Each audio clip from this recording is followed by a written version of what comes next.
The silence in our house has a specific weight. It's not the peaceful quiet of a home at rest. It's the heavy, pressurized stillness of things left unsaid. I've lived in that pressure for 32 years, moving through it like a diver at the bottom of the ocean. I've learned how to breathe down here.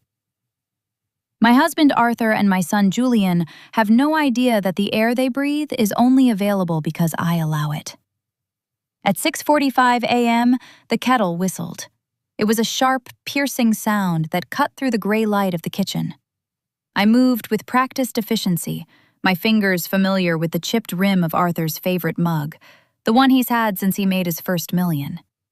He thinks that mug represents his grit. I know, it just represents his refusal to let go of anything he thinks he's conquered. Arthur entered the kitchen, his silk robe billowing. He didn't look at me. He looked at the newspaper, then at his phone, then at the space where his coffee usually appeared. I placed it there without a word. "The Henderson merger is hitting a snag," he muttered, more to the steam rising from his cup than to me. "Julian's being too soft. He's got your temperament, Elena. Too much patience. In business, patience is just a slow way to lose." I wiped a stray drop of water from the granite countertop. "Is that so?" I asked quietly. My voice felt like an old instrument, rarely tuned, but still capable of a precise note. "It is," he snapped, finally glancing at me. His eyes were hard, the color of wet slate. "You've spent 30 years in this kitchen, so I don't expect you to understand the mechanics of a hostile takeover. Just make sure the house is ready for the dinner tonight. The board members need to feel stable. They need to see the perfect Vance lifestyle. That's your department." He said, "your department," the way one might talk to a janitor about a spill in aisle 5. He didn't see the woman who had spent her nights for 3 decades reading every contract he brought home in his briefcase, translating the legalese into the strategy she would then whisper into his ear while he slept. Thoughts he would wake up believing were his own.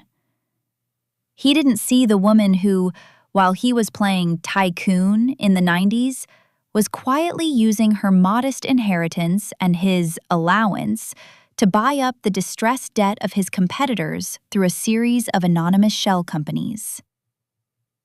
"I'll see to the catering," I said. Julian walked in then, his tie half done, looking every bit the prince-in-waiting that Arthur had raised him to be. He kissed my cheek, but his eyes were on his father. "Mom, can you find my cufflinks, the silver ones?" Julian asked, checking his watch. "And tell the maid to actually scrub the guest bathroom this time. Claire complained about the grout last weekend." "We don't have a maid, Julian," I said softly. "I've been doing the cleaning myself since the agency raised their rates last fall. Your father wanted to streamline the household budget." Julian paused, a flicker of something, perhaps guilt, perhaps just mild annoyance, crossing his face. "Right. Well, whatever. Just make it look good. This deal is everything." They stood there, the 2 men who carried the Vance name, discussing the movement of millions, while I stood 3 feet away, wondering if they realized that the floor they stood on, the very wood under their Italian leather loafers, was legally mine. 7 years ago, when Arthur's firm hit a liquidity crisis he was too proud to admit to, I had funneled $4 million into his holding company through an entity called Lita Holdings. He thought it was a silent venture capital group from Singapore. He never asked why the terms were so generous. He just signed the papers. He didn't notice that the Lita in Lita Holdings was my mother's name.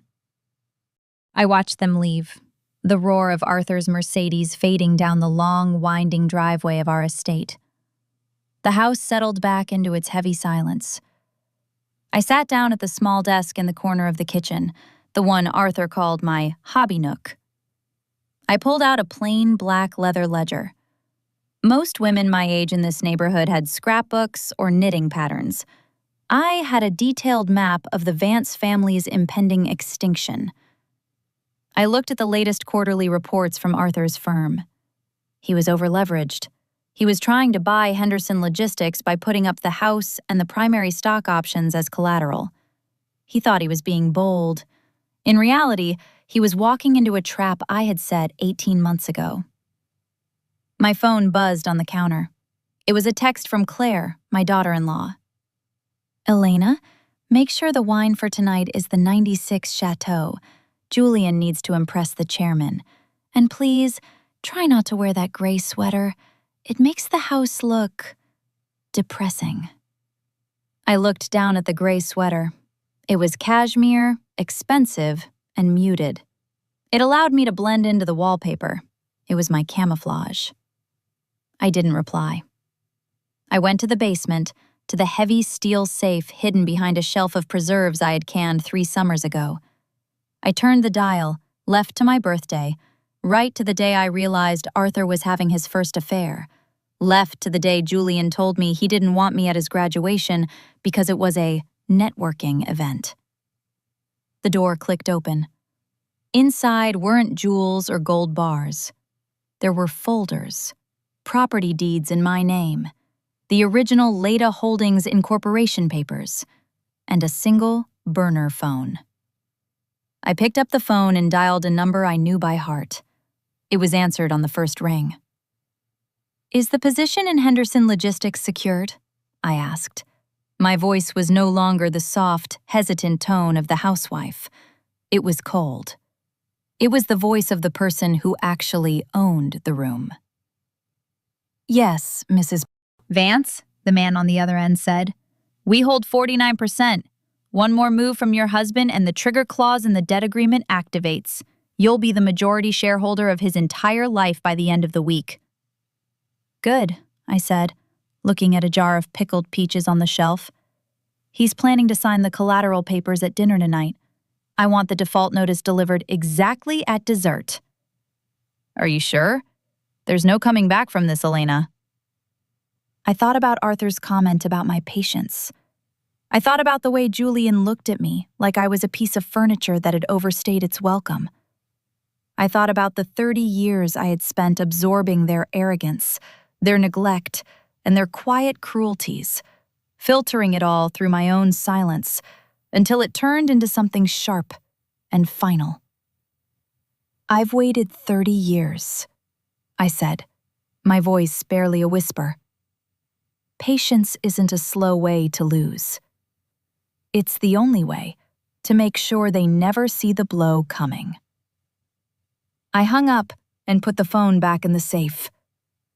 I had a dinner to prepare. I had grout to scrub.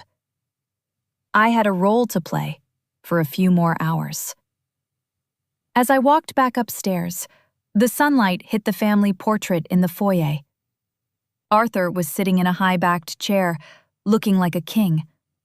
Julian stood behind him, the heir.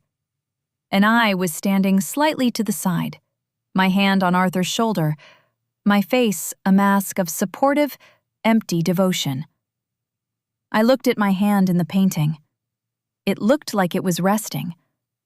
But looking at it now, I realized it looked like it was holding him down. Tonight, I would finally let go. And I wanted to see how fast they would fall. The grout in the guest bathroom was a pale, sandy color when it was clean, but over the years, it had deepened into a stubborn, shadowed gray.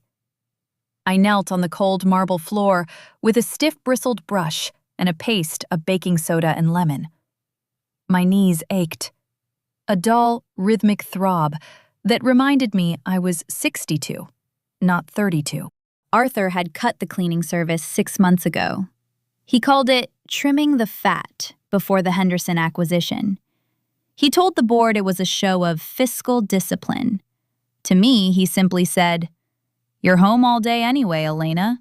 A little housework keeps the mind sharp." I scrubbed until my knuckles were raw and the shadows in the tile lines vanished. I wasn't doing it because Julian asked, or because I cared what Claire thought of my housekeeping. I was doing it because it was the last time I would ever have to. Every stroke of the brush was a countdown. At 2 p.m., the front door chimes echoed through the house. 4 bright, melodic notes that always felt like an intrusion. I didn't need to check the security camera to know it was Claire. She had her own code, a privilege she exercised with the entitlement of a woman who believed she was the new matriarch in waiting. I met her in the foyer. She was dressed in a crisp, cream-colored pantsuit that probably cost more than the monthly mortgage on a modest suburban home.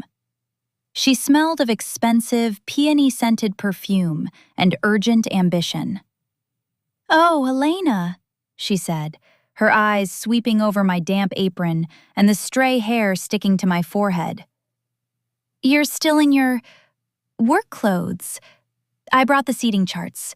Julian is worried about the placement of the Henderson CFO. He's notoriously sensitive about where he sits in relation to the power head of the table." "The table is a rectangle, Claire," I said, wiping my hands on my apron. "There are only 2 heads.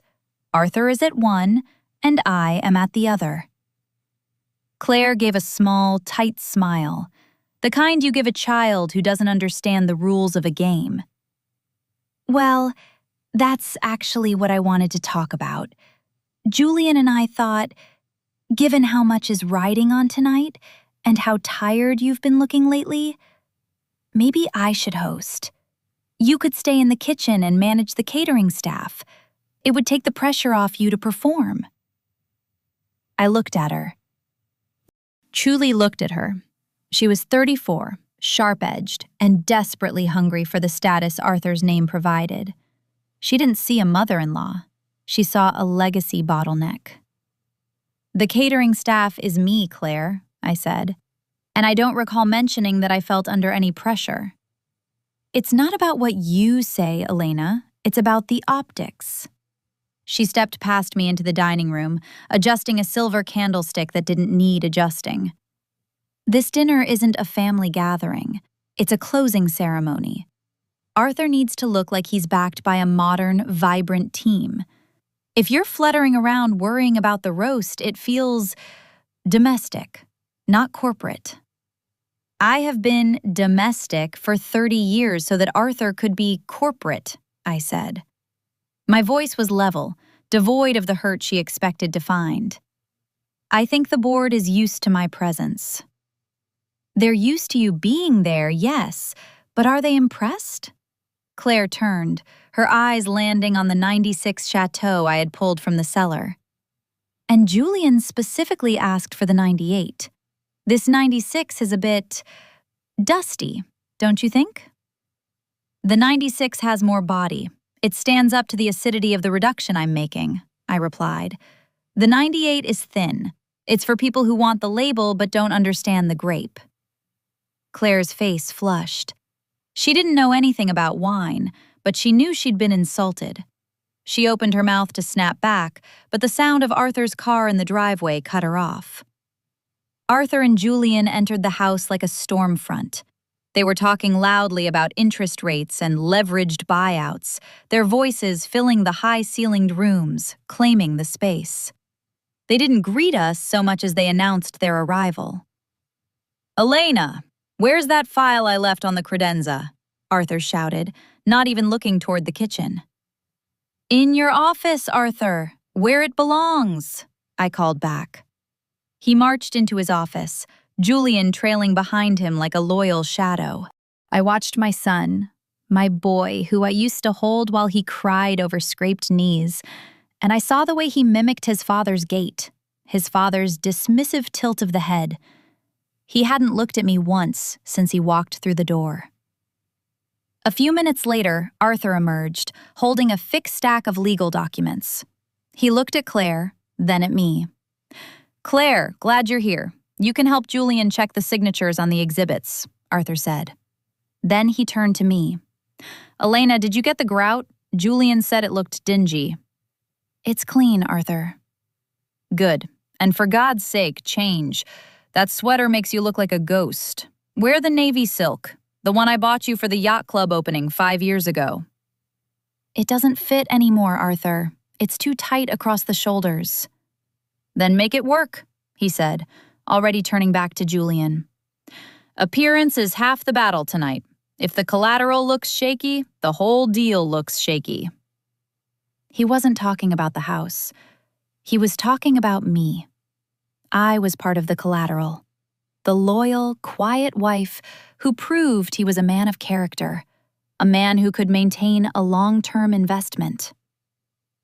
I went upstairs to the master bedroom. I didn't put on the navy silk. I put on a dress I had bought myself 3 months ago with a credit card Arthur didn't know existed. It was black, perfectly tailored, and felt like armor. As I zipped it up, I looked at the bedside table. There was a framed photo of us from our 10th anniversary. We were in Paris. I was laughing, looking at Arthur with a devotion that made my stomach turn now. He was looking at the camera, already practicing his Titan of Industry stare. I remembered that night. I had spent 3 hours in the hotel room crying because he had spent the entire dinner flirting with the wife of a French developer, telling me later that I was too sensitive and that it was just business. I had absorbed that pain.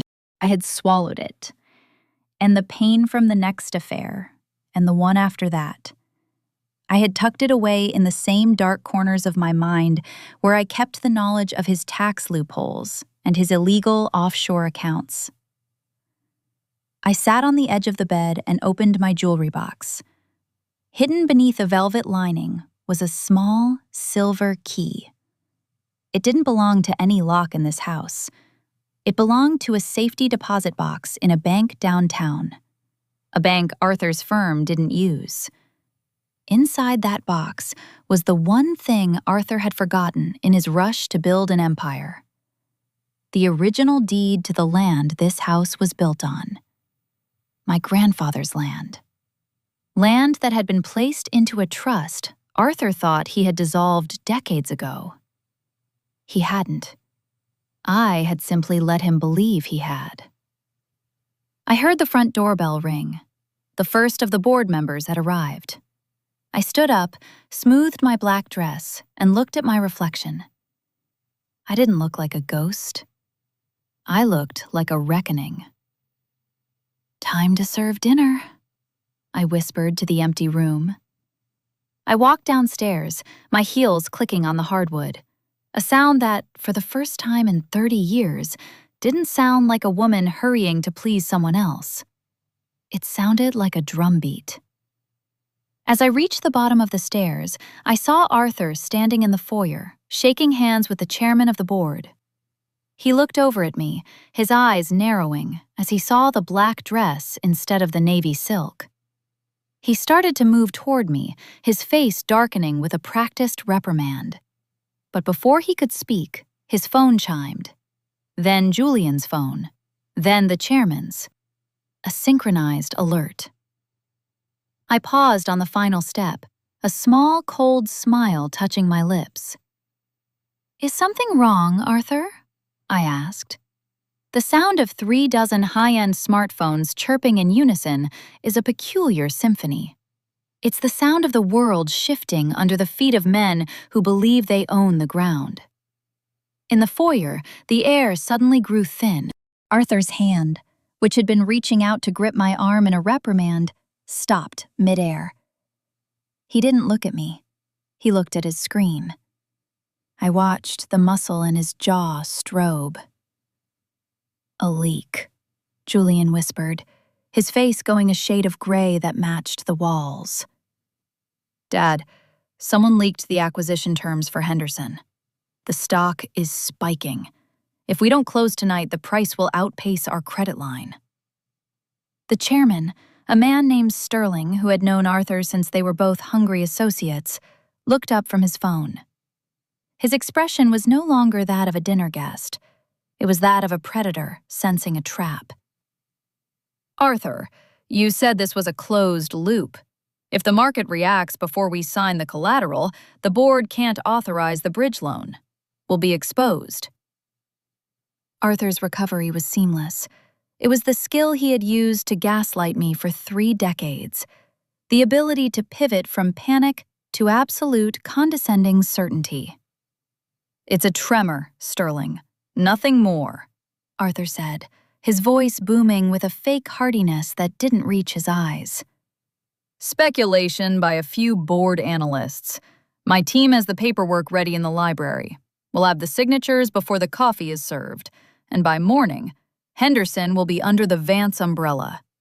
Now please, Elena has prepared a magnificent dinner. Let's not let the market ruin the marrow. He turned to me then. The look he gave me was a command. Be the wife. Be the wallpaper. Make them feel safe. Dinner is served, I said, my voice as smooth as the silk I wasn't wearing.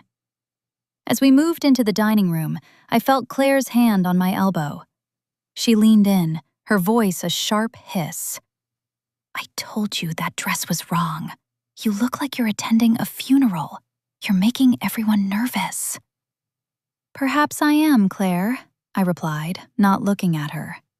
But sometimes a funeral is just a celebration of an ending. The dinner was a masterclass in psychological theater. I moved around the table, serving the poached pears with gorgonzola and walnuts. I was a ghost in the room, a silent engine of service. They spoke over me, through me, and around me. They discussed the blood in the water at Henderson and the unfortunate necessity of laying off 400 workers once the merger was complete to optimize the portfolio. I placed a plate in front of Julian. He didn't even look up to thank me. He was too busy trying to impress Sterling with a story about a difficult negotiation he'd handled. The trick, Julian said, leaning back and swirling the '96 chateau I had chosen, is to make them feel like they're part of the family right until you cut the cord. It's about managing the emotional expectations of the weak. I felt a cold prickle of recognition. He hadn't learned that from a textbook. He had learned that by watching Arthur treat me for 25 years. He had watched his father use my labor, my intellect, and my silence as a foundation, only to treat me like a liability the moment he stepped out the front door. An interesting philosophy, Julian, I said, pausing as I poured more wine for Sterling. The table went silent. It was the first time I had contributed anything other than a menu description. Arthur's eyes narrowed. Elena, I'm sure the men aren't interested in your domestic take on venture capitalism. On the contrary, Sterling said, looking at me with a flicker of genuine curiosity. I've always wondered, Elena, how you've stayed so patient. Arthur is a man of many storms. You seem to be the only thing that doesn't blow away. Patience is often mistaken for passivity, I said, meeting Sterling's gaze. People think the person standing still is doing nothing. But in a storm, the person standing still is the only one observing where everything is going to land. Arthur let out a forced, boisterous laugh. See? This is why I keep her around. She's a poet. Now, Julian, tell Sterling about the collateral structure. The conversation moved on, leaving me behind once again. I retreated to the kitchen. The swinging door muffled the sound of their arrogance.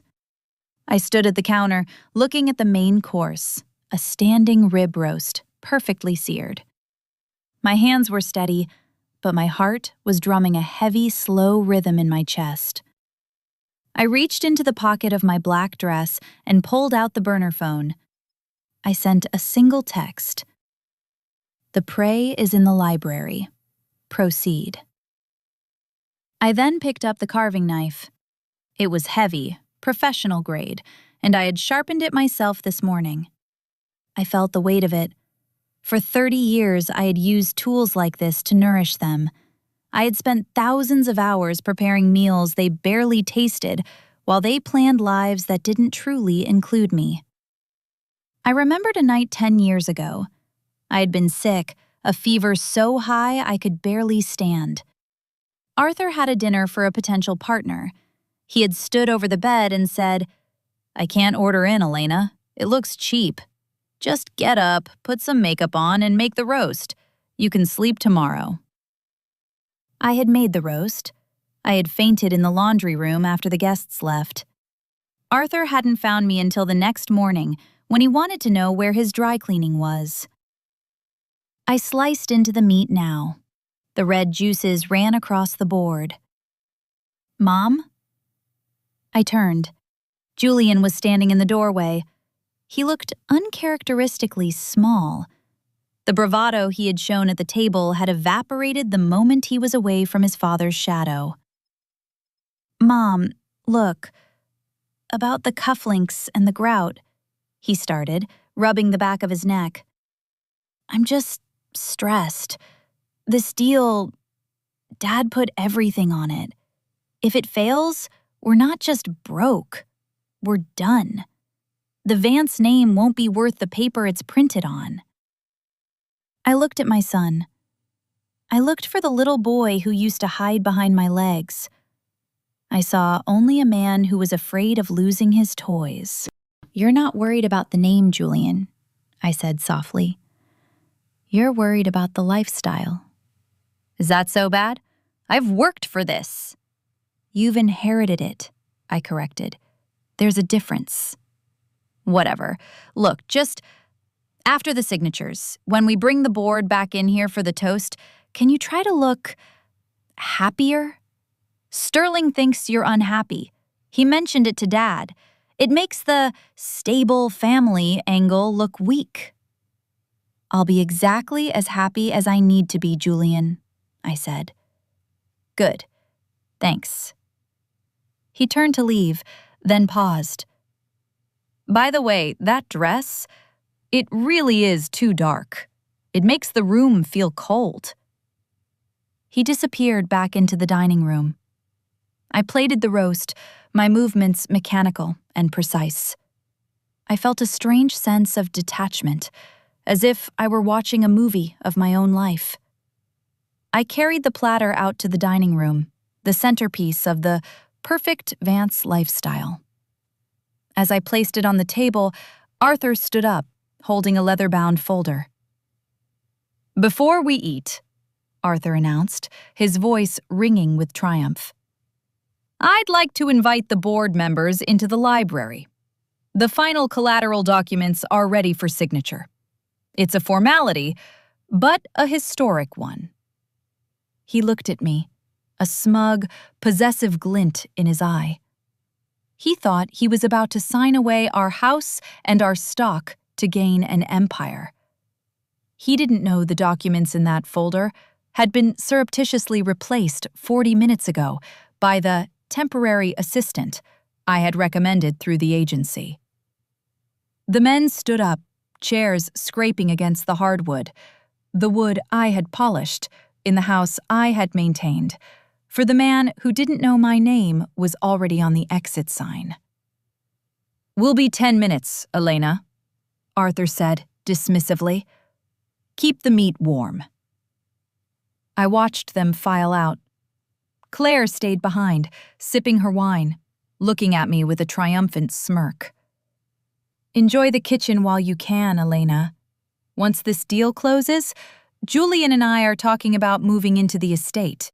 We'll need a more energetic presence to run things. We've already looked at some assisted living communities, very high-end. You'll have a garden." I picked up a wine glass, one of the thin, expensive ones Julian liked.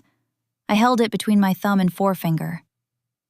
"You should be careful with things that are thin, Claire," I said. "They break under the slightest pressure." I let the glass slip.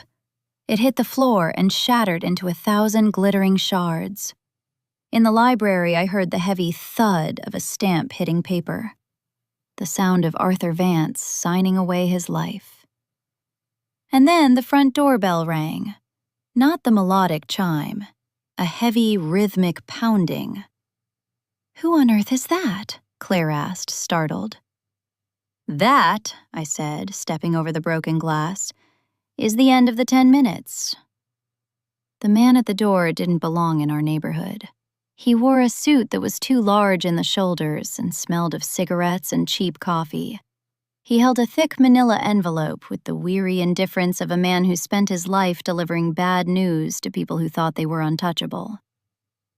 "Arthur Vance?" he asked, his eyes sliding past me to the grand staircase. "He's in the library with guests," I said.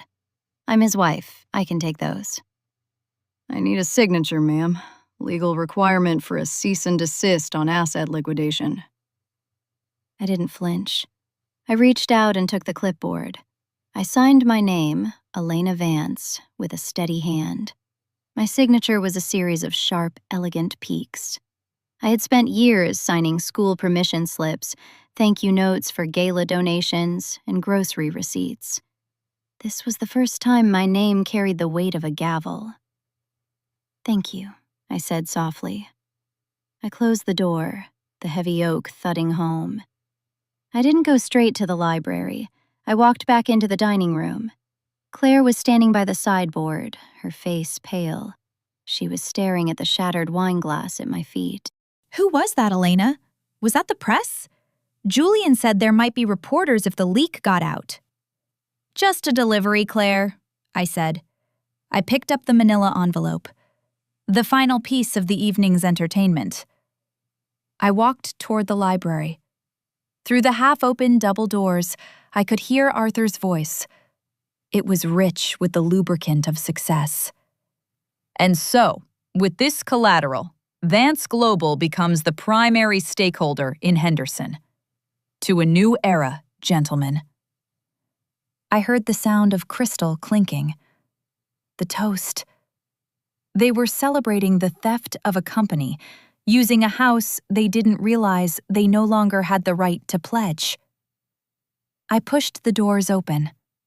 The library was thick with the scent of expensive tobacco and the musk of old books that no one in this family ever read.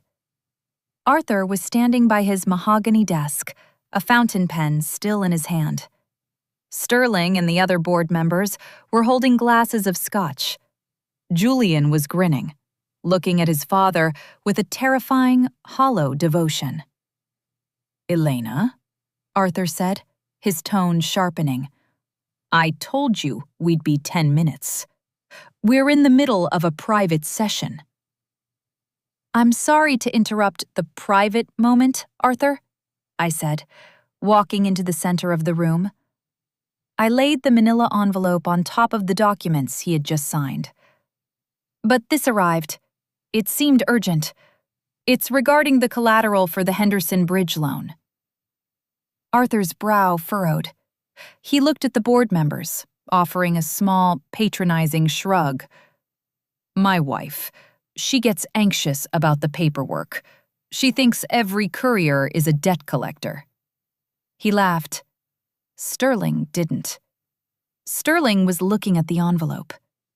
He was a man who had survived 4 market crashes. He knew the shape of a legal ambush. Arthur ripped the envelope open. He pulled out a single sheet of paper.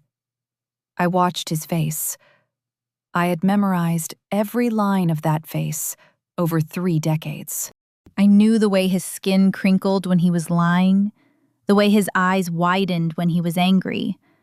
But I had never seen this expression.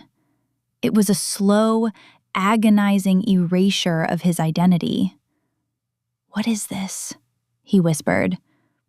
"Is there a problem, Arthur?" Sterling asked, stepping forward. Arthur didn't answer. He turned the page over, as if looking for a hidden explanation on the back. This says the property at 1442 Ridgewood Drive is currently held in an irrevocable trust. It says the trustee has denied the use of the deed as collateral for any third-party corporate loans." Julian stepped up beside him, snatching the paper. "That's impossible. Dad, you dissolved that trust when Grandpa died. You told me you moved the title into the holding company." "I did," Arthur snapped, his voice cracking. "I signed the papers myself in 2012. "You signed the papers I gave you, Arthur," I said. The room went deathly still. The only sound was the rhythmic ticking of the grandfather clock in the corner, a clock I had wound every Sunday for 30 years. Arthur looked at me. For the first time in a long time, he really saw me. Not as a wife, not as the woman who made the roast, but as a person with a mind.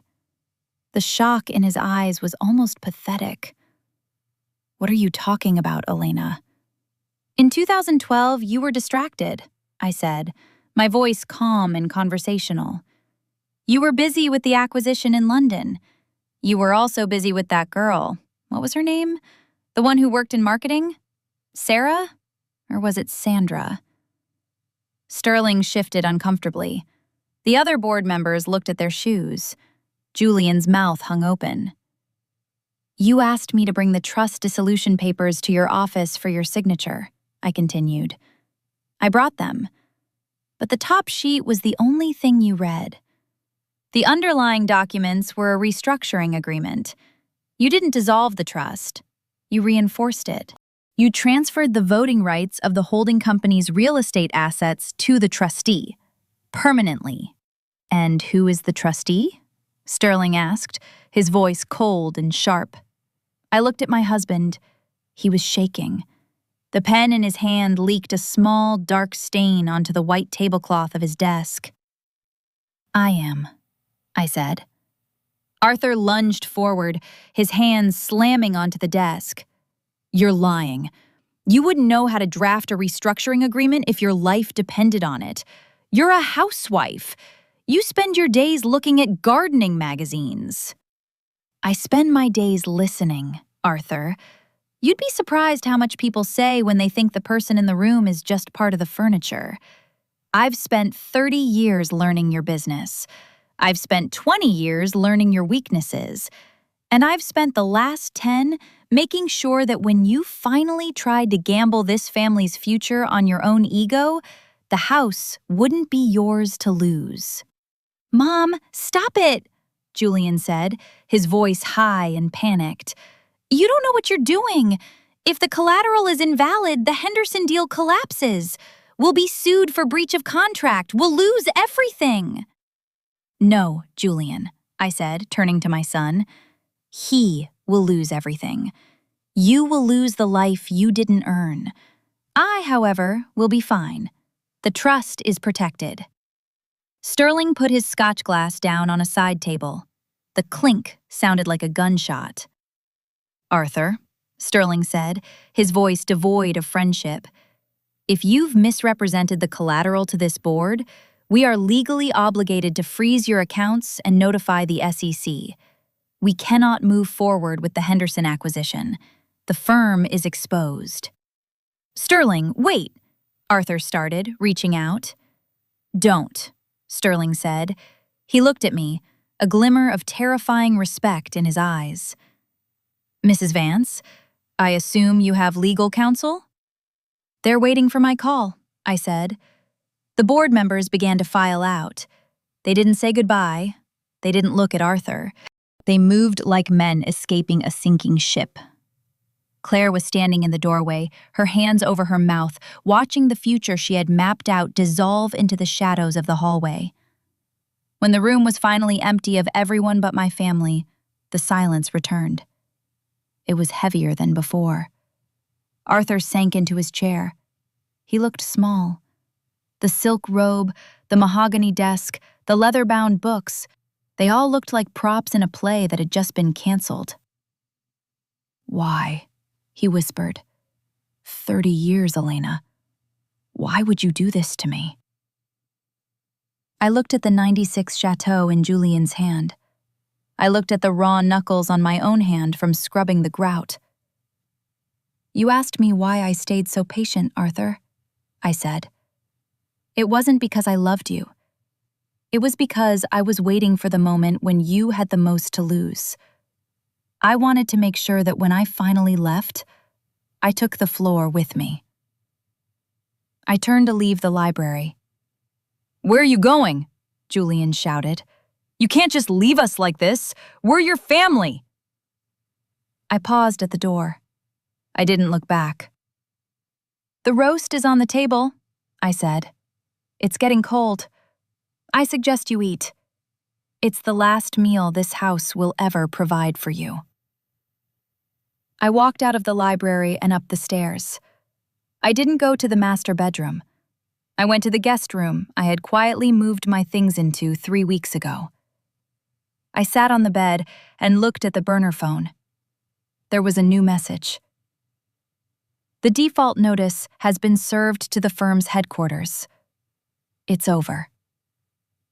I laid the phone down and closed my eyes. For the first time in 30 years, the silence in the house didn't feel heavy. It felt like an empty room, waiting to be filled with something new.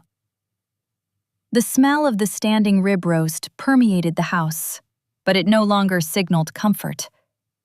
It smelled like grease and dead weight.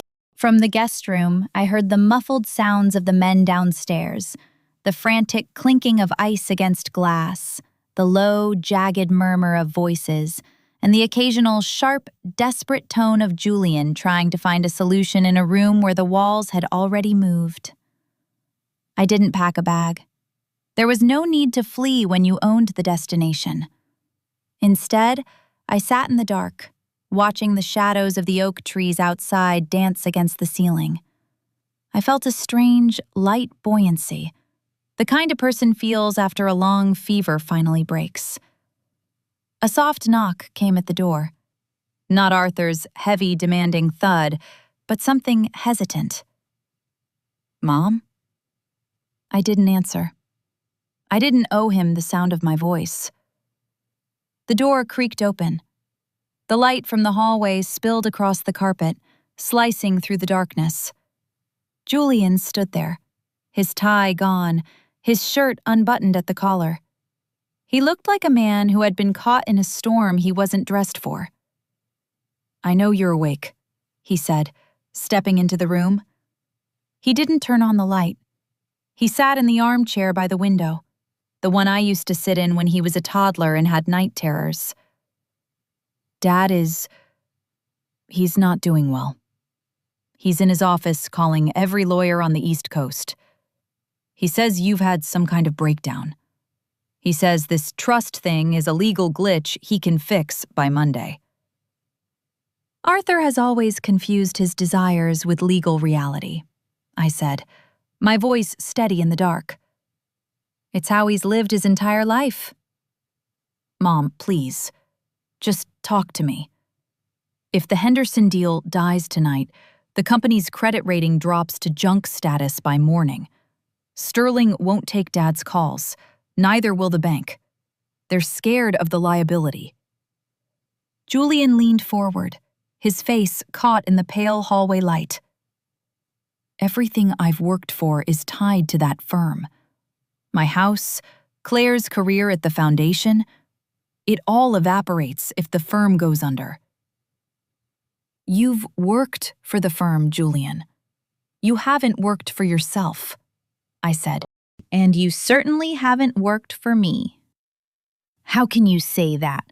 I've been a good son.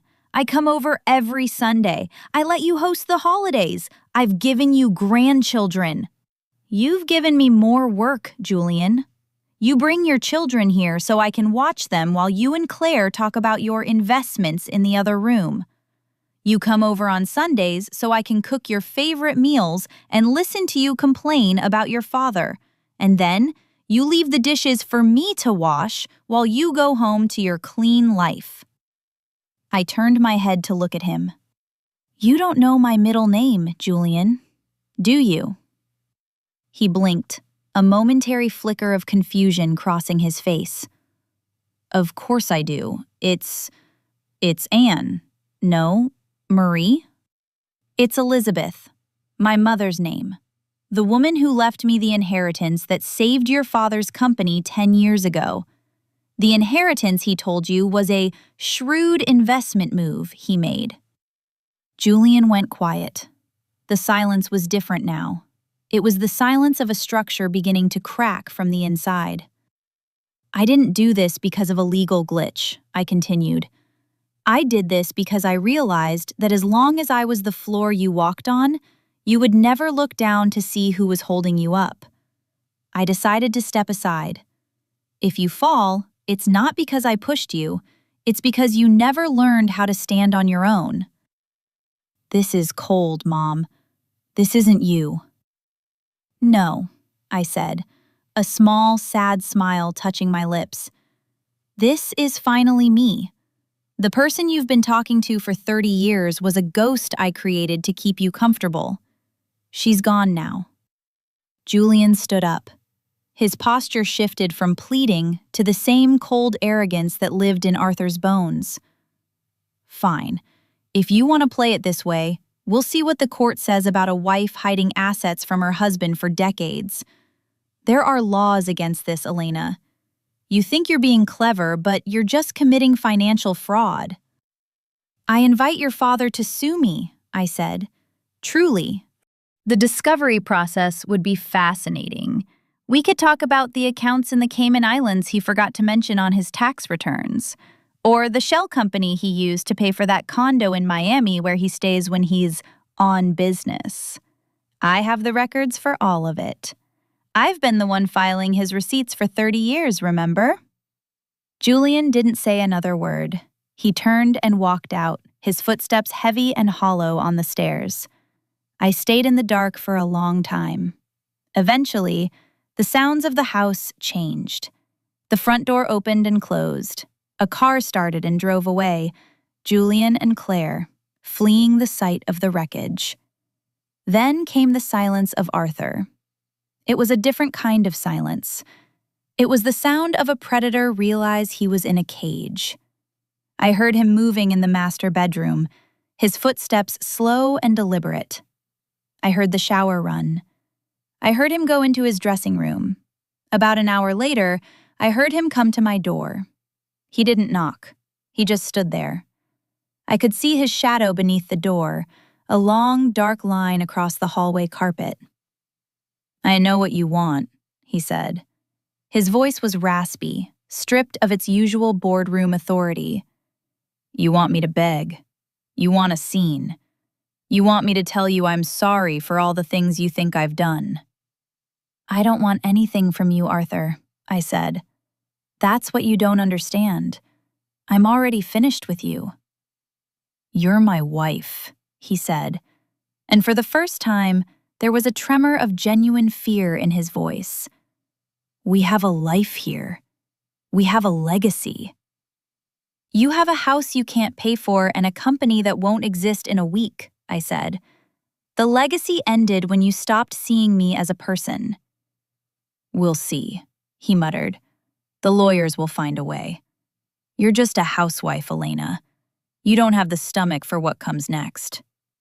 He walked away, his footsteps fading into the master suite. I lay back on the pillows. I thought about the grout I had scrubbed today. I thought about the '96 Chateau. I thought about the way the wine glass had shattered, how easy it was to break something that looked so solid. Tomorrow, the real work would begin. The banks would call. The board would resign. The Vance empire would begin its public, humiliating collapse. And I would be right here, in the center of the storm, as the only thing that wasn't moving. I closed my eyes, and for the first time in 3 decades, I slept without dreaming of a way out. I was already there. But as I drifted off, a single thought drifted through my mind. I forgot to put the meat away. I realized I didn't care. Let it rot. Let the whole house smell of it. It seemed like a fitting scent for the end of the world. The morning sun was cruel. It poured through the floor-to-ceiling windows of the breakfast nook, illuminating the dust motes dancing over the wreckage of last night. The standing rib roast was still sitting on the dining table, the fat congealed into a white, waxy film. The smell had turned. no longer the rich scent of a celebration, but something heavy and metallic. I didn't move it. I walked past the dining room into the kitchen and made a single cup of coffee. 1 scoop, 1 cup of water. For 30 years, I had made a full carafe, precisely timed to the moment Arthur's feet hit the floor in the master suite. Today, I listened to the silence of the machine when it finished. Arthur appeared at 7:15 a.m. He was dressed in a suit, but his tie was slightly crooked, and the skin beneath his eyes looked like bruised parchment. He walked to the counter where the carafe usually sat. He stared at the empty heating plate for a long, vibrating minute. "There's no coffee," he said. It wasn't a question. It was an observation of a world that had ceased to function. "The beans are in the cupboard, Arthur. The water is in the tap," I said, sipping from my mug. I was leaning against the counter, watching him. I'm sure a man of your mechanics can figure out the ratio. He turned to me, his face reddening. This is petty, Elena. Even for you. We are facing a global crisis. The bank's compliance officers are going to be at the office in 2 hours.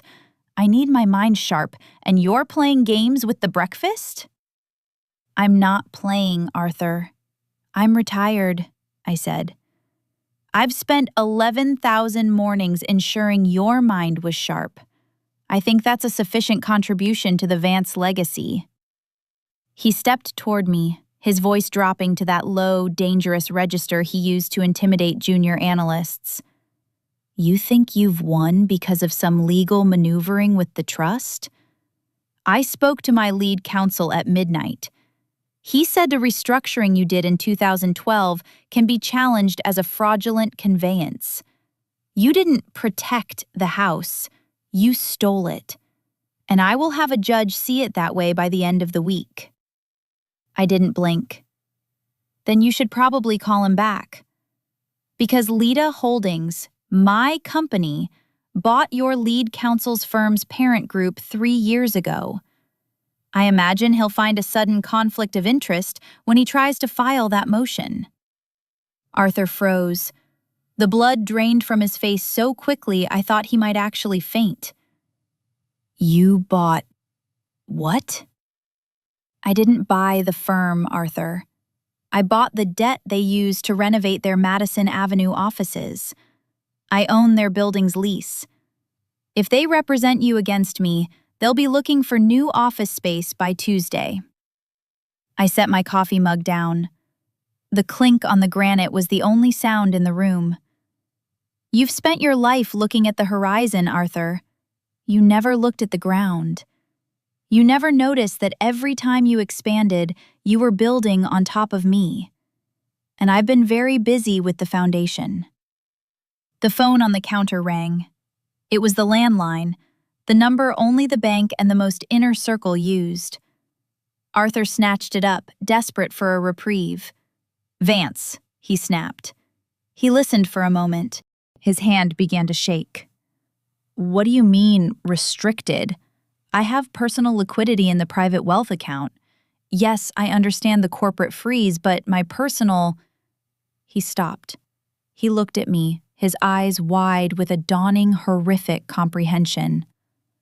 Who authorized the transfer? When? He slammed the phone down. You emptied the joint savings. $4 million. Gone. I didn't empty it, Arthur. I reclaimed it, I said. That was the inheritance from my mother that I lent to the firm in 2014. You never paid it back. You just called it equity. I decided to call the loan. That was our survival fund, he screamed, his composure finally shattering. If the firm goes into receivership, that money was supposed to keep us afloat until the restructuring. You've stranded us. I've stranded you? I corrected him. I have my own accounts. I have the house, which is held in a trust you cannot touch. And I have the debt of Henderson Logistics, which I am currently negotiating to sell to your biggest rival. Arthur lunged for me then, his hands reaching for my shoulders, but he stopped a foot away. Perhaps it was the look in my eyes, the absolute glacial lack of fear. Or perhaps he realized that for the first time in his life, he had no leverage. He couldn't fire me. He couldn't divorce me without losing the very roof over his head. He couldn't even buy a cup of coffee without asking for my permission. He backed away, gasping for air as if the room had become a vacuum. "You're a monster," he whispered. 30 years. How could you be this cold? I learned from the best, Arthur. I watched you leave me at the hospital when I had my gallbladder removed because you had a vital golf game with the governor. I watched you miss Julian's 10th birthday because you were in the Hamptons with a consultant. I watched you treat me like a high-end appliance for 3 decades. I walked toward the dining room, my voice trailing back to him. A monster is just what you call someone you can no longer control. I went to the dining table and picked up the platter with the congealed roast. It was heavy, the porcelain slick with cold grease. I carried it to the kitchen and dumped the entire thing into the trash can. The thud of the meat hitting the plastic liner was final. "Clean the platter, Arthur," I said, setting the empty stained dish in the sink. "It needs to be hand-washed, no dishwasher. It ruins the glaze." I walked out of the kitchen and toward the foyer. I needed fresh air. I needed to see the world outside this tomb. As I reached the front door, the doorbell rang. Through the frosted glass, I saw the silhouette of a woman. It wasn't Claire. It was someone older, dressed in a sharp professional trench coat. I opened the door. "Elena Vance?" the woman asked. She held out a badge. "I'm Special Agent Miller with the SEC. We've been receiving some very detailed, anonymous tips regarding Vance Global's offshore tax structures. We have a warrant to seize the server in the home office." I looked back into the house. Arthur was standing in the kitchen doorway, his hands still wet from the sink, a look of pure, unadulterated terror on his face. "Of course, Agent Miller," I said, stepping aside and holding the door wide. "The office is the second door on the right. My husband was just finishing the dishes. I'm sure he'd be happy to show you where everything is." I stepped out onto the porch and pulled the door shut behind me. I stood on the stone steps, breathing in the scent of damp earth and morning dew. From inside, I heard the first of many screams. I didn't look back. I started walking down the long, winding driveway. I didn't have a car, and I didn't have a plan beyond the next mile. But for the first time in my life, I knew exactly who owned the ground beneath my feet. The gravel of our long, winding driveway crunched under my sensible walking shoes. It was a sound I had heard 10,000 times from the kitchen window, usually signaling Arthur's return or the arrival of some guest I had to entertain. Today, it was the sound of my own rhythm. I walked until I reached the iron gates, the ones Arthur had installed to keep the riffraff out. I didn't stop until I was on the public road, the asphalt cold and indifferent beneath me. I sat on a stone bench near the bus stop at the end of the lane. I haven't taken a bus in 25 years. Arthur considered public transit a failure of character. I watched a silver SUV, Julian's car, streak past me toward the house, his tires screeching as he rounded the bend. He didn't even see me sitting there. To him, I was just a woman in a dark coat, a feature of the landscape. I waited. I wanted to give the SEC agents time to do their work. I wanted to give Arthur time to realize that the anonymous tips weren't just numbers on a spreadsheet. They were a diary of his life, written in the margins of grocery lists and dry cleaning receipts. My phone buzzed. It was a private number. "Elena?" The voice was low, professional. It was Marcus, the attorney I had retained 2 years ago, the one who specialized in complex matrimonial dissolution and corporate forensics. "I'm here, Marcus," I said. "The agents are inside. They've already accessed the server using the master password you provided. Your husband tried to claim he'd been hacked, but they found the physical ledger in the floor safe, the one you told them about." "And Julian?" "He's there now. He's shouting about rights and illegal search. It's not going well for him. The agents have a secondary warrant for his office at the firm as well. By noon, the Vance Global headquarters will be a crime scene." "Thank you, Marcus. Keep the press releases on standby. We wait for the first official statement from the bank before we trigger the Leda Holdings buyout offer." "Elena." Marcus paused, his voice softening slightly. You know there's no going back from this. Even if you wanted to, the machinery is in motion. You're destroying him. "No," I said, watching a hawk circle the trees above the estate. "I'm just stopping the maintenance on the illusion. Arthur destroyed himself years ago. I'm just the one who stopped hiding the debris." I hung up and began the long walk back up the driveway. By the time I reached the house, the scene had shifted from a quiet morning to a frantic, low-voltage war zone. 2 black sedans were parked on the lawn. Arthur would have hated the tire ruts in his pristine fescue. Agents were carrying out boxes of files and the silver tower of the home server. Julian was on the porch, his face a mask of purple-red fury. He saw me and stormed down the steps, nearly tripping over a black cable. "What did you do?" he hissed, grabbing my arm. His grip was tight, desperate. "The agents, they knew exactly where the safe was, Mom. They had the code. Only Dad and I knew that code. Did you bug the house? Did you hire someone to spy on us?" I looked down at his hand on my sleeve.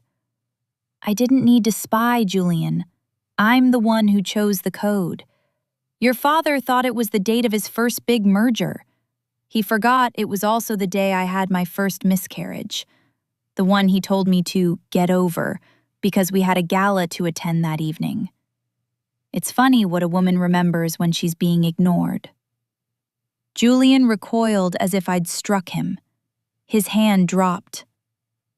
You gave them the codes? You called the SEC on your own family? Are you insane?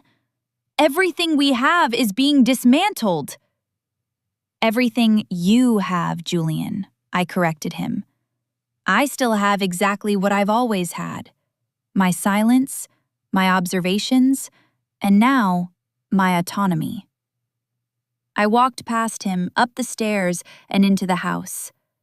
The foyer was a chaos of muffled voices and the smell of ozone from the unplugged electronics. Arthur was sitting at the bottom of the stairs. He wasn't shouting anymore.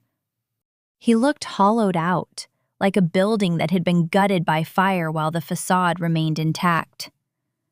An agent, a young man with a buzz cut and a look of grim efficiency, looked up from his clipboard. "Mrs. Vance, we're almost done with the primary seizure. We'll need you to sign a chain of custody form for the physical ledger." "Of course," I said. Arthur looked up at me.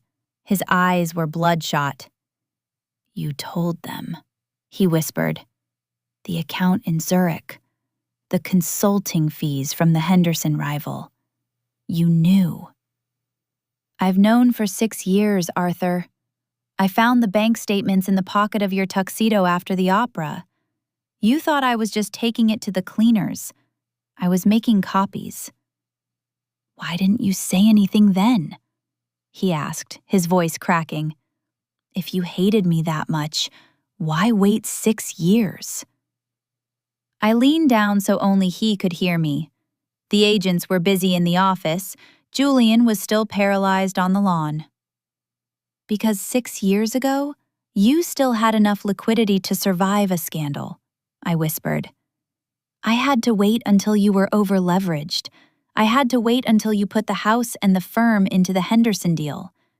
I had to wait until the moment when losing would mean you couldn't buy your way out of the consequences. I straightened my back. I wanted you to feel what I felt for 30 years, Arthur. The feeling of having no exits. The agent handed me the pen. I signed the form with the same elegant peaks I had used at the door the night before. We're done here for now, the agent said, nodding to his team. Mr. Vance, your attorneys have already been notified. Do not attempt to leave the state. We'll be in touch regarding the formal deposition. The agents filed out, carrying the remnants of Arthur's empire in cardboard boxes. The front door stayed open, letting in the chilly autumn air. Arthur stood up slowly, using the banister for support. He looked around the foyer, the Chihuly glass sculpture in the niche, the Persian rug, the portraits. You think you're going to stay here? In this house? I'll burn it to the ground before I let you have it. You can't burn what you don't own, Arthur, I said. The trust documents you signed last night? They weren't just for the collateral. They included a clause for immediate vacancy in the event of a criminal investigation involving the beneficiary. You're the beneficiary. I'm the trustee. And as of 10 minutes ago, I've decided the house is no longer a suitable residence for you. You're kicking me out? He laughed, a high, jagged sound. This is my house. I paid for every brick. My grandfather paid for the land. My inheritance paid the taxes when you were failing in the 80s. And my silence paid for your reputation, I said. Julian, come inside. My son appeared in the doorway, looking between us. He looked smaller than I'd ever seen him. Take your father to your house, I said. I'm sure Claire can find room for him. After all, she's so fond of energetic presences in the home. Mom, you can't be serious, Julian pleaded. He's 65 years old. He has nowhere to go. The accounts are frozen. He has you, Julian. Isn't that what you said last night? That you're a loyal family? Now is your chance to prove it. I'll give you 2 hours to pack his essentials. After that, I'm changing the codes. I turned and walked toward the kitchen. I felt their eyes on my back, hot, accusing, and for the first time, heavy with the weight of my power. I reached the kitchen counter and saw my half-full cup of coffee from this morning. It was cold now. I picked it up and poured it into the sink, watching the dark liquid swirl down the drain. I heard Arthur begin to shout again in the foyer, a desperate, raging sound, but it felt far away. It felt like a recording of a man who had already left the room. I opened the pantry. I needed to see what was left. Not for a gala, not for a board dinner, not for a perfect Vance lifestyle. I needed to see what was there for me. My hand rested on a small, dusty jar at the back of the shelf. It was a jar of blackberry jam I had made 3 years ago. I remember making it while Arthur was away on a business trip that I later found out was a week in Cabo with a flight attendant. I had made it in total silence, the house empty and cold. I pulled the jar forward into the light. There was a knock at the back door. It wasn't Julian or Arthur. It was a quiet, rhythmic tapping. I walked to the door and peered through the glass. A man was standing there, older, wearing a simple wool coat. He held a leather briefcase. Mrs. Vance? He asked when I opened it. I'm with the forensic audit team. You told us to come the moment the SEC cleared the premises. You're early, I said, stepping back to let him in. We wanted to get a head start on the Lita Holdings transition, he said, looking around the kitchen with a professional eye. It's a lot of assets to rebrand in 1 week. We have time, I said. But first, there's something I need you to look at. Something the SEC didn't find. I led him not to the office, but to the basement stairs. Arthur thinks the firm is his only liability, I said, my voice echoing in the narrow stairwell. He's forgotten about the Foundation's archives. As we descended into the cool, dim air of the cellar, I felt a tremor of something I hadn't felt in decades. It wasn't fear. It wasn't even triumph. It was the cold, sharp thrill of a secret that was finally ready to be told. The basement of the Ridgewood estate didn't feel like the rest of the house.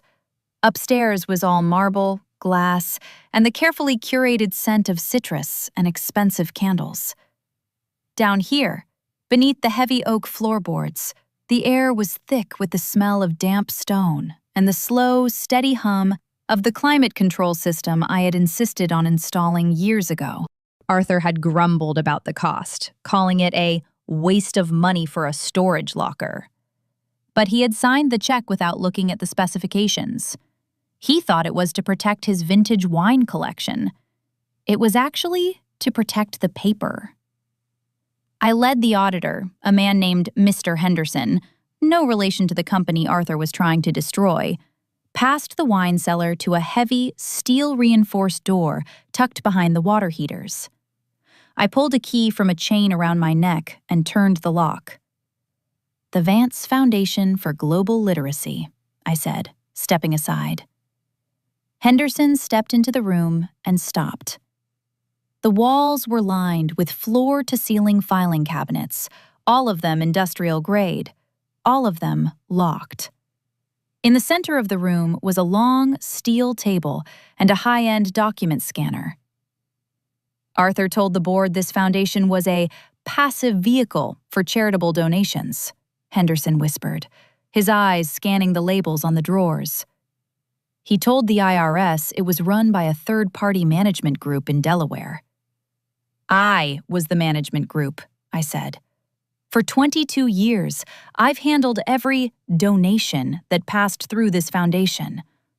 Arthur would give me a list of names and amounts, tell me to file the paperwork, and then he'd go to lunch. He assumed I was just filling out forms and licking stamps. He didn't think I was reading the wire transfer origins. I walked to a drawer labeled 2015 to 2017, Project Horizon, and pulled out a thick folder. I laid it on the table. He used the foundation to pay off the debts of the women he was seeing. He used it to buy silence from whistleblowers at the firm.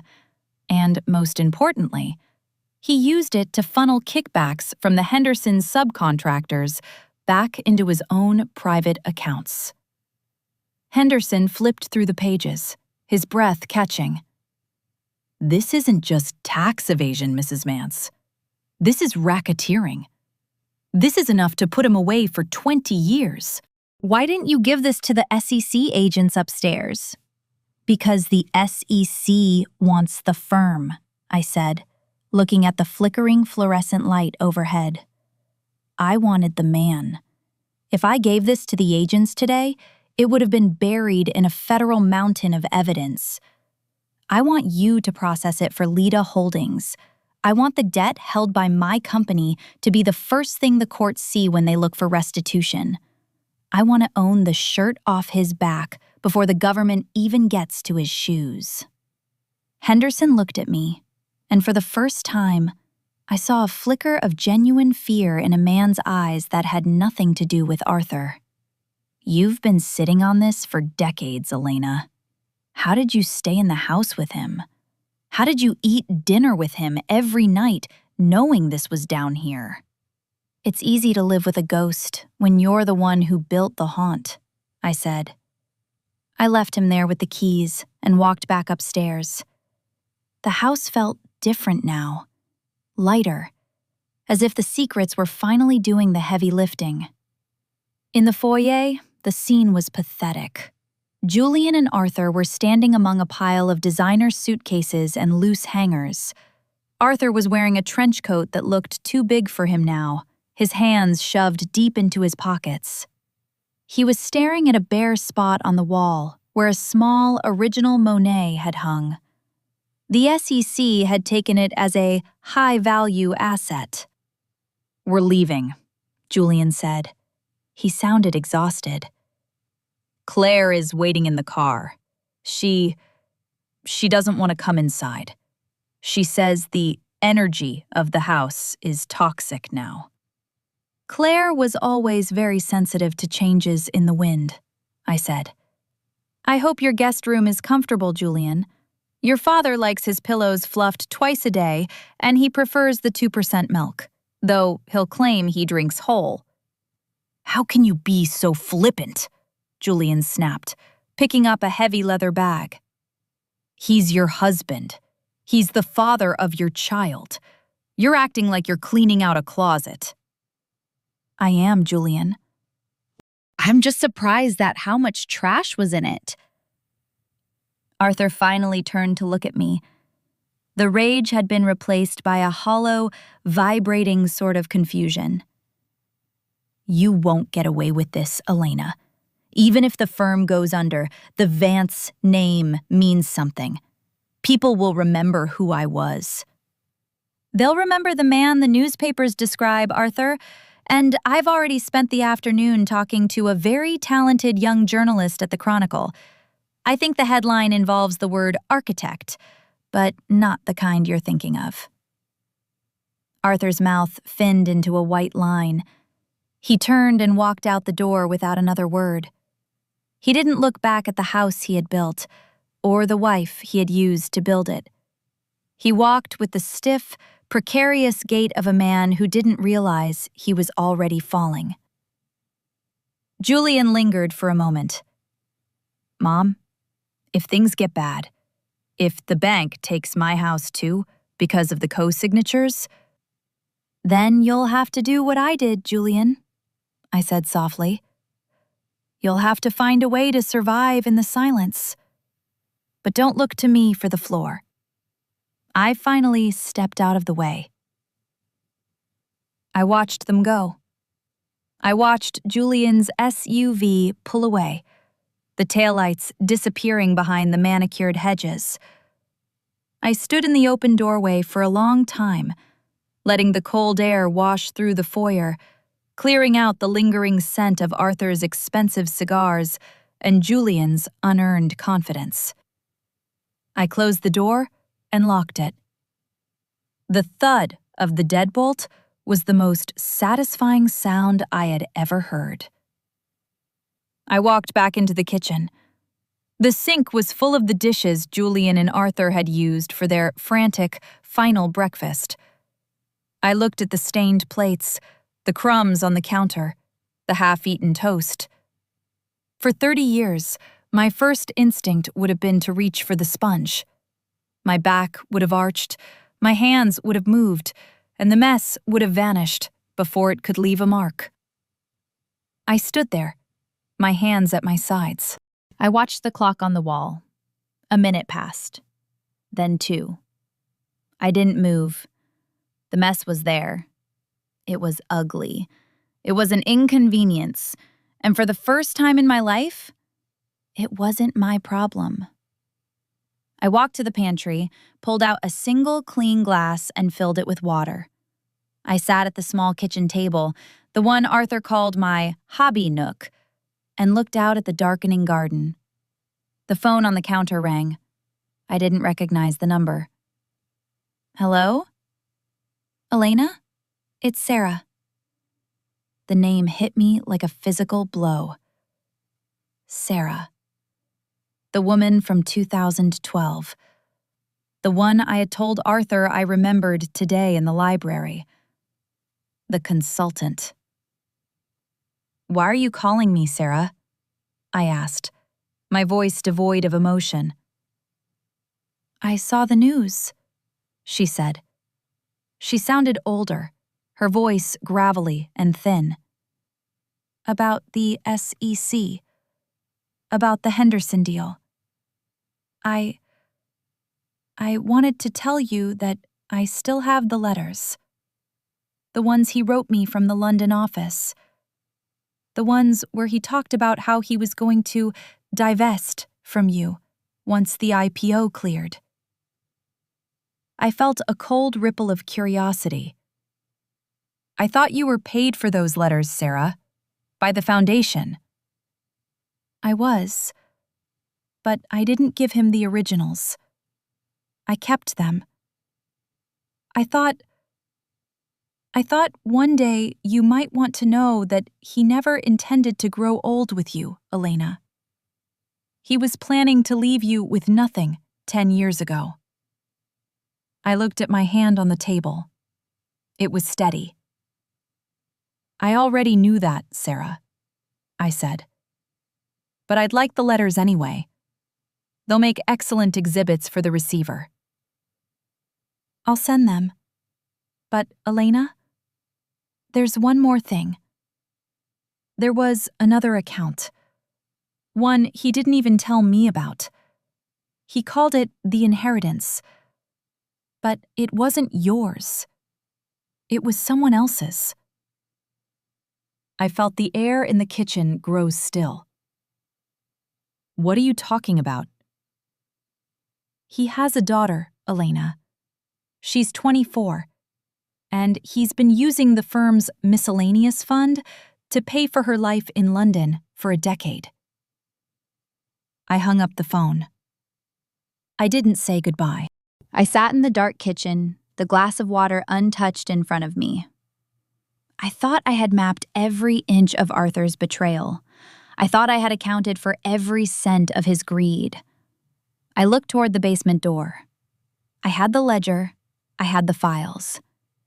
But it seemed Arthur Vance had one more secret buried in the foundation, one that didn't just involve money. It involved blood. 24 years. I sat at the kitchen table as the moon climbed over the skeletal branches of the oak trees. The math was a serrated blade. 24 years ago, Julian was 8. Arthur was expanding the firm into the European market. That was the year he told me he had to spend 4 months in London to stabilize the merger. I remembered the postcards he sent, stiff, formal things with pictures of Big Ben and the Thames, always signed, Best Arthur. Not love, not miss you, just a professional sign-off to the woman keeping his home fires burning. I had spent those 4 months helping Julian with a science project about the solar system. I remembered the smell of the spray paint and the way the glitter stuck to the kitchen floor for weeks. I had been so proud of our little son, not realizing that my husband was busy creating an entire solar system of his own, thousands of miles away. I stood up and walked to the basement door. The auditor, Mr. Henderson, was still down there. I could hear the rhythmic whir thud of the high-speed scanner. "Mr. Henderson," I said, my voice echoing down the stairs. "Look for a file or a recurring transfer labeled the Gresham account or miscellaneous 404. It should start around 24 years ago." A few minutes of silence passed, punctuated only by the clicking of a mouse. Then, "I see it, Mrs. Vance. It's categorized as International Consultant Retainer. It's a monthly payment. It didn't go to a firm. It went to a private trust managed by a law office in Chelsea." "How much?" "Initially, £4,000 a month. By 2018, it increased to 12,000. There's a lump sum transfer from 2 years ago, £500,000, labeled Educational Endowment." $500,000. That was the year Arthur told me we couldn't afford to renovate the guest wing because the market was volatile. I had spent that winter wearing extra sweaters because he had the thermostat locked to save on utility costs. "Check the recipient's name on the endowment," I said. "The beneficiary is listed as Lydia Thorne," Henderson called back. Lydia. My middle name is Elizabeth. My mother's name was Lida. Arthur had chosen a name that started with the same letter, as if he were trying to keep his lies organized alphabetically. I went back upstairs. I didn't feel the sharp, hot sting of a new wound. I felt a strange, clinical satisfaction. Every new betrayal was just more fuel for the fire I was building. It was evidence. It was leverage. The front door chimes rang again. I checked the time, 10:30 p.m. I opened the door to find Julian. He was alone this time. He looked like he'd been pulled through a keyhole. His eyes were red, and he smelled of cheap whiskey and expensive upholstery. "I forgot my cufflinks," he stammered, trying to push past me. "The ones Grandpa gave me, and my watch collection. Dad said they're mine. They're part of my inheritance." "Your inheritance is currently being audited by the SEC, Julian," I said, blocking the way. "Technically, everything in this house is under a preservation order. I shouldn't let you take a toothpick."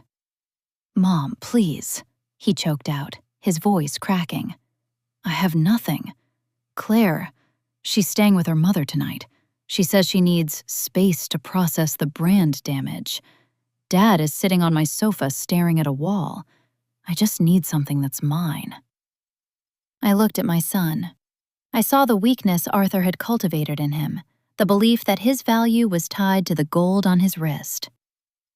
"Come in, Julian," I said, stepping aside. "But not for the watches. There's something you need to see." I led him into the kitchen. I had printed the wire transfer records from the basement printer. I laid the papers on the granite island right next to the spot where I used to pack his school lunches. "What's this?" he asked, squinting at the numbers. "That is the cost of your father's consulting work in London," I said. "Meet Lydia Thorne. She's 24. She lives in a flat in Kensington that cost more than your first mortgage. Your father has been paying for her life since the year you had the mumps." Julian picked up the papers. I watched his eyes move across the dates. I watched the moment he realized that while he was begging Arthur for a seat at the board table, Arthur was quietly building a throne for a daughter Julian didn't know existed. "A sister?" Julian whispered. He looked at me, his face contorting. "He has another kid? And he gave her a $500,000 endowment? While I was groveling for a junior partnership?" "He didn't just give her money, Julian. He gave her a life untainted by his expectations. He gave her the freedom he never gave you. You were his soldier. She was his escape." Julian crumpled. He sank into one of the bar stools, the papers fluttering to the floor. He put his head in his hands and let out a sound, a low, jagged moan of absolute psychic breakage. "He lied to everyone," Julian sobbed. "Everything was a lie. The Vance legacy, the family first motto. He just used us to hide behind."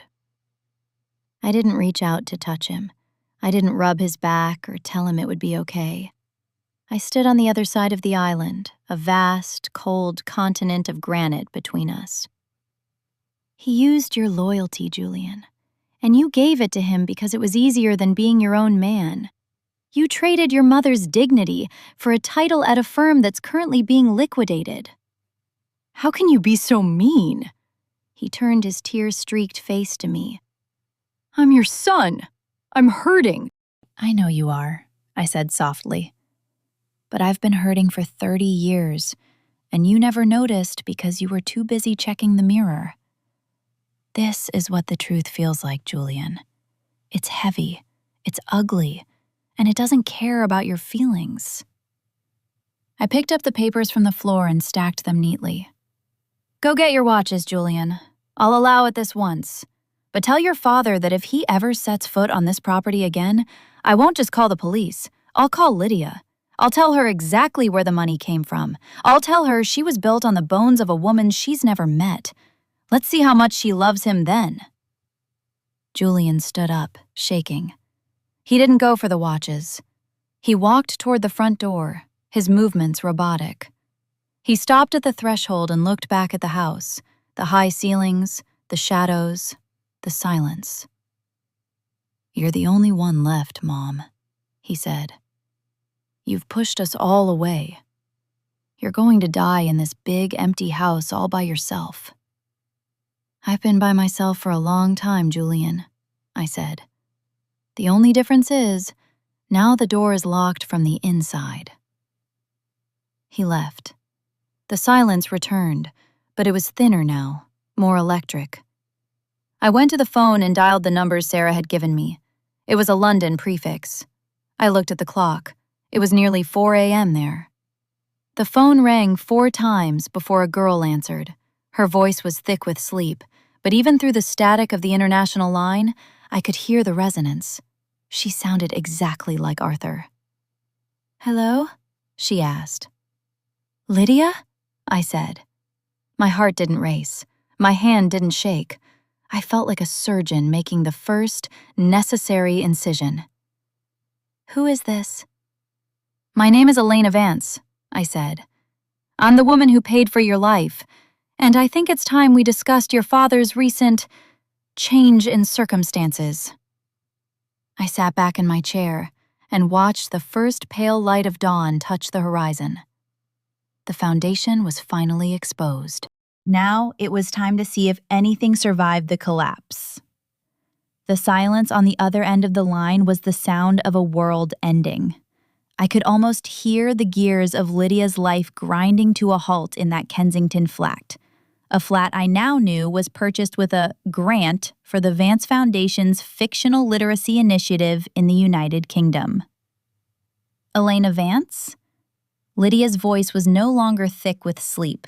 It was sharp, defensive, and laced with a British lilt that sounded like a curated affectation. "I don't know who you are. You have the wrong number." "I don't have the wrong number, Lydia, and I think you know exactly who I am. You've seen my face in the society pages for 20 years. I'm the woman who stood next to your father while he authorized the wire transfers that paid your tuition at St. Andrews. I'm the woman whose inheritance paid for the consultancy that funded your life." I heard a sharp intake of breath. "My father is a private man. Whatever arrangements he has made are between him and me." "Arrangements," I repeated. It was a cold, clinical word. "Your father's arrangements are currently being categorized as felony embezzlement by the SEC. As of midnight, the Gresham account has been flagged. The law office in Chelsea has been served with a freeze order.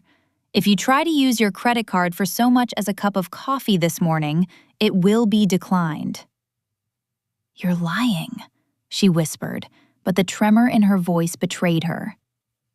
"Arthur said you were a non-factor. He said you didn't even handle your own groceries." A non-factor. It was a precise, cutting phrase.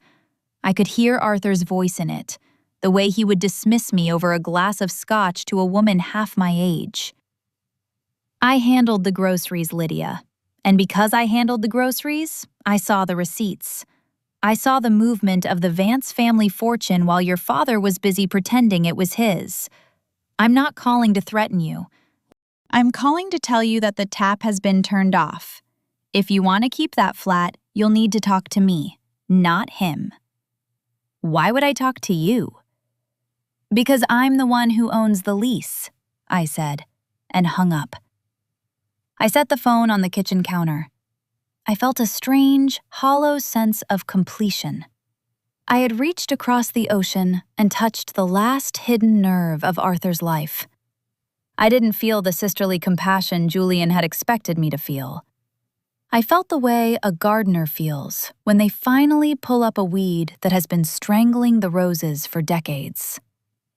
I spent the next 3 hours in the study, Arthur's study. I sat in his oversized leather chair, which felt far too large and smelled of stale arrogance. I opened his top drawer. It was filled with mementos: a gold-plated paperweight from a bridge opening, a fountain pen from a defunct bank, and a photo of Julian at his graduation. I looked at the photo.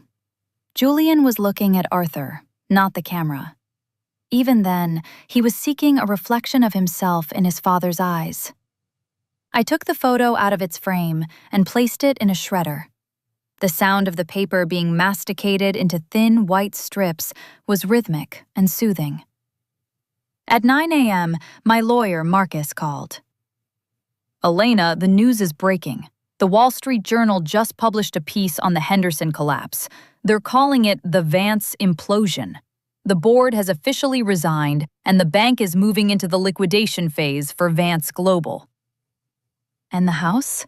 I asked. "The trust held firm. The bank's lawyers spent all night looking for a loophole in the restructuring you did in 2012. They found nothing. The property is untouchable. But Arthur, Elena, he's at Julian's house, and the press is camped out on the lawn. Julian is calling my office every 10 minutes, begging for a statement." "Let them beg, Marcus. Silence is the only thing they haven't been able to spend." "There's one more thing," Marcus said, his voice dropping. The SEC has found the records of the Gresham account. They're looking for a connection between the foundation and the offshore consultants. They're going to want to talk to you about your role as the foundation's treasurer. I have the ledger, Marcus, and I have the copies of the emails where Arthur explicitly ordered me to process those transfers without interfering in the strategic allocation. I played the role of the dutiful, ignorant housewife perfectly. I have 20 years of correspondence where I ask him for clarification on the foundation's goals, and he tells me to just sign the forms and stick to the flower arrangements. "You set him up," Marcus whispered. It wasn't an accusation. It was a realization. You didn't just protect yourself. You documented his condescension as a legal defense. In this world, Marcus, a woman's invisibility is her best weapon. He thought he was silencing me. He was actually giving me a cloaking device. I hung up and walked to the window. In the driveway, a single black sedan had pulled up. It wasn't the SEC. It was a car I recognized. It belonged to the chairman of the board, Sterling. I met him at the front door. He looked decades older than he had at dinner. His suit was rumpled, and his eyes were bloodshot. He didn't wait for an invitation. He pushed past me into the foyer. "What have you done, Elena?" he demanded, his voice echoing in the empty space. "The firm is in freefall. My personal shares have lost 40% of their value in 12 hours. The Henderson deal is a radioactive crater." I haven't done anything, Sterling. I simply stopped holding the umbrella. The storm was always there. Arthur just told you he could control the weather. "You gave the SEC the codes," Sterling hissed, stepping into my personal space. "You leaked the acquisition terms. You sabotaged your own husband to settle a domestic grudge. Do you have any idea how many people you've destroyed? Not just Arthur. The employees, the investors, me. I looked at Sterling. I remembered how he had laughed at Arthur's jokes about my domestic poetry. I remembered how he had ignored me for 3 decades, treating me like a coat rack that occasionally provided coffee. You didn't care about the people when you were planning to lay off 400 Henderson workers to optimize the portfolio, Sterling. You cared about the dividends. You followed a man you knew was a narcissist and a liar because he was making you rich. Don't come into my home and talk to me about collateral damage. You were a willing participant in the Vance illusion. Arthur was right, Sterling said, his lip curling. You've been a viper in his bed for 30 years. A viper only strikes when it's stepped on, Sterling. Your friends spent 30 years using me as a floor. I opened the front door. Now, if you'll excuse me, I have a house to maintain. Since we no longer have a cleaning service, I have to be very protective of my time. Sterling stared at me, his face twisting with a mixture of rage and a burgeoning, terrified respect. He realized then what Arthur hadn't, That the stable foundation of the Vance family wasn't a concept. It was a woman. And that woman had just decided to move. He left without another word. I closed the door and leaned against it. My heart was thumping, a slow, heavy beat. I looked at the grand staircase. Tonight, the house was mine. Truly mine. There were no ghosts of Arthur's cigars, no echoes of Julian's entitlement. But as I walked toward the kitchen to make myself a simple dinner, I saw a light flashing on the answering machine in the hallway. It was a landline message. I pressed play. "Elena, it's Claire." My daughter-in-law's voice was high, frantic, and jagged.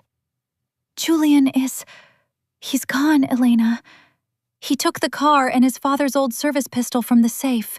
He said if he couldn't have the life he was promised, he was going to make sure the person who stole it paid the price.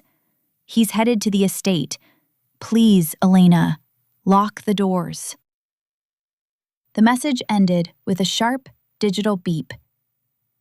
I looked at the heavy oak door I had just closed. I looked at the security panel on the wall. The dependency had finally reached its breaking point. When you take the world away from a man who has never been told no, he doesn't become reflective.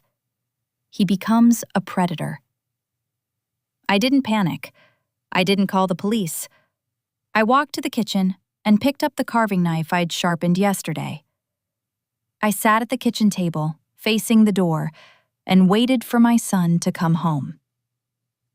The headlights of Julian's SUV swept across the kitchen window, two bright, searching eyes cutting through the dark. I didn't turn on the lights. I sat in the shadows of the breakfast nook, the carving knife resting on the granite island, not as a weapon of malice, but as a reminder of the thousands of hours I had spent preparing for other people's hunger. The front door didn't just open, it shattered the silence. I heard the heavy, uneven footsteps of a man who had lost his center of gravity. He didn't call out for me. He walked through the foyer, his boots clicking on the marble I had polished, heading straight for the light of the kitchen. Julian stood in the doorway. He looked like a ghost of the man he had been 48 hours ago. The service pistol was in his right hand, held loosely, his arm hanging at his side, as if the weight of the metal was more than he could bear. "I looked for the watches, Mom," he said, his voice a dry, rasping whisper. "I went to the safe in the study. It was empty. Everything. The gold, the deeds, the backup hard drives. You didn't just take the firm. You took the history." "A history built on theft isn't an inheritance, Julian. It's a liability," I said, my voice steady. I didn't stand up. I didn't reach for the knife. I simply watched him. "Put the gun on the counter. You've never fired a weapon in your life. You don't want the recoil to be the last thing you remember." "You don't get to tell me what I want," he screamed, the sound tearing through the house. He raised the pistol, his hand shaking so violently the barrel traced erratic circles in the air. "You spent 30 years pretending to be small. You let us believe you were the background noise of our lives. And then you wait until I finally have a seat at the table to flip it over? Why? Just to hurt him? Did you hate him so much that you had to kill me too?" "I never hated you, Julian," I said, and for the first time, I felt a flicker of genuine grief. "But I never respected you either. Because you never asked who was paying for the table. You just sat down and expected to be fed. I worked for that firm. I stayed late. I navigated the Henderson contracts. You navigated the contracts I highlighted for you, Julian. You stayed late to avoid the reality of your own marriage. You were a passenger in your father's life, and you're angry at me because I've stopped driving the bus. Julian's finger tightened on the trigger. His eyes were wide, wet with a terrifying, childish desperation. I should do it. I should just end it here. If the Vance name is gone, what am I? I'm nothing. I'm just a guy who used to be rich. You are whatever you decide to be when you walk out that door, I said. But if you pull that trigger, you're just the final footnote in Arthur's biography. Is that how you want to end? As a casualty of his greed? The silence stretched, thin and humming like a wire. I saw the moment the adrenaline broke. Julian's shoulders slumped. The gun clattered onto the granite island, sliding a few inches toward the carving knife. He fell to his knees, his forehead resting against the cold edge of the counter, and he began to sob. Not the refined, quiet weeping of a man, but the high, jagged wail of a boy who realized his mother wasn't going to fix the world for him this time. I stood up. I walked around the island and stood over him. I didn't touch his hair. I didn't pull him into my arms. I simply looked at the gun, then at the man-child at my feet. "Go home, Julian," I said. "Take the car. Take whatever dignity you have left. Claire is waiting for you, or she isn't. Either way, this house is closed to you." He didn't look up. He scrambled to his feet, grabbed the gun, and fled. I heard the SUV roar to life and the gravel scream as he sped away. I didn't call the police. I didn't lock the door. I walked to the hallway and picked up the phone. I dialed the London number again. "Lydia," I said when she answered. "The transfer is complete. The Chelsea law firm has the instructions. You have 48 hours to vacate the flat." You said if I talked to you, I could keep it," Lydia stammered. Her British affectation was gone, replaced by a raw American fear that sounded exactly like Julian's. "I said we would discuss the circumstances," I replied. "The circumstance is this. Your father is a ruined man. Julian is a broken one. And you are a secret that has finally been told. I've settled your debts, I've paid for your flight, but you will not live on Vance money anymore. You will live on your own." "Why are you doing this to me? I didn't choose this. I didn't ask to be his daughter." "Neither did Julian," I said. "And yet, you both expected the world to pay for the privilege of your existence. Consider this your first lesson in the Vance legacy. The floor is only solid as long as someone is willing to stand beneath it. I've moved." I hung up. I walked into the study, Arthur's sanctuary. I looked at the desk, the leather, the darkness. I felt the weight of the family fortune in my mind. It wasn't the millions in the Lita Holdings account. It wasn't the deed to the estate. It was the silence. I sat in the chair and pulled a small wooden box from the bottom drawer. Inside was a single old-fashioned key. It belonged to a house in a small town 3 states away, a house my husband and son didn't know existed, a house I had bought 20 years ago, one secret mortgage payment at a time.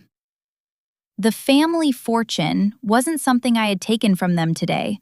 It was something I had been building in the shadows while they were busy playing kings.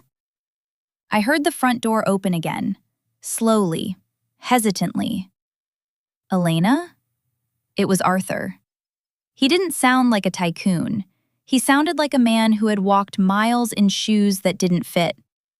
I didn't answer. I waited for him to find me in the dark of the study. He appeared in the doorway, his silhouette framed by the light from the foyer. He looked at me, sitting in his chair, and he didn't even have the energy to be angry. "Julian called me," Arthur said. "He's at a hospital. He had a breakdown. He told me about Lydia. He told me everything. It's a long list, Arthur. I imagine it took some time. What now? He asked. He stepped into the room, his hand reaching out for the edge of the desk, seeking the familiar mahogany. The bank has the firm. The SEC has the records. Julian is... God, Elena, Julian is gone. You've won. Is this what you wanted? To be the last one standing in a graveyard? I stood up. I walked toward him, stopping just inches away. I could smell the defeat on him, the scent of stale sweat and cheap coffee. I didn't want to win, Arthur, I said softly. I wanted to be finished. And for the first time in 32 years, I am. I have nowhere to go, he whispered. I know, I said, and that is the most satisfying part of the day. I walked past him, out of the study and into the foyer. I picked up my coat and my small leather handbag. I didn't look at the portraits. I didn't look at the Chihuly glass. I walked out the front door and down the steps. I didn't take the Mercedes. I didn't take the SUV. I walked to the end of the driveway where a simple black sedan was waiting. Marcus was in the driver's seat. He didn't say a word. He just opened the door. As we drove away, I looked back at the house. The lights were still on in the kitchen. I could see Arthur's shadow in the window, standing exactly where I had stood for 3 decades. He was looking at the dishes in the sink. He was looking at the mess he didn't know how to clean. "Where to, Elena?" Marcus asked. I looked at the small wooden key in my hand.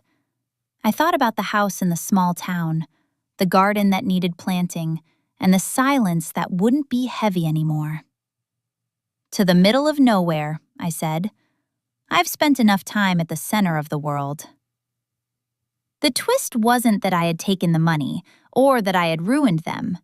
The twist was that I had been gone for years, and they were so blinded by their own importance that they hadn't noticed they were living in a house with a ghost. And as the gates of the Ridgewood estate closed behind me for the last time, I realized the most devastating truth of all. They didn't miss me. They just missed the service. The silence followed me onto the highway, but this time, it was mine to keep.